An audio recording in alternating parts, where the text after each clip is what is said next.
Mahasiswa yang menamakan diri Aliansi Mahasiswa Pemuda Peduli Simelu mendesak Mahkamah Agung Republik Indonesia untuk segera mengeluarkan fatwa pemakzulan terkait video amoral yang melibatkan Bupati Simelu yang beredar luas di media sosial beberapa pekan yang lalu.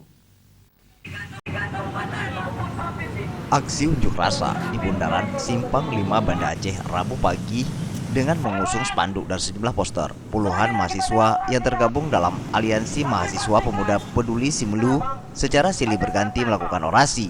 Dan dalam orasinya, mereka mendesak Mahkamah Agung Republik Indonesia untuk segera mengeluarkan fatwa pemakzulan terkait video amoral yang melibatkan Bupati Simelu yang beredar luas di media sosial beberapa pekan lalu.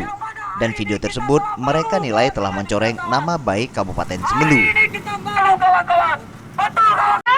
Yang melibatkan salah satu aktor di dalamnya, yaitu orang nomor 1 di Simelu, yaitu Bapak Amri Hasim, SHSADM itu.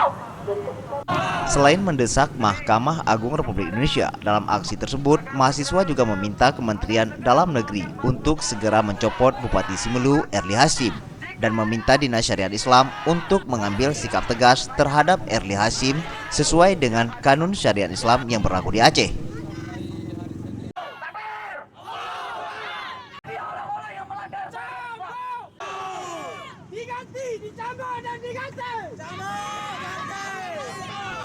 Tim Liputan Aceh TV.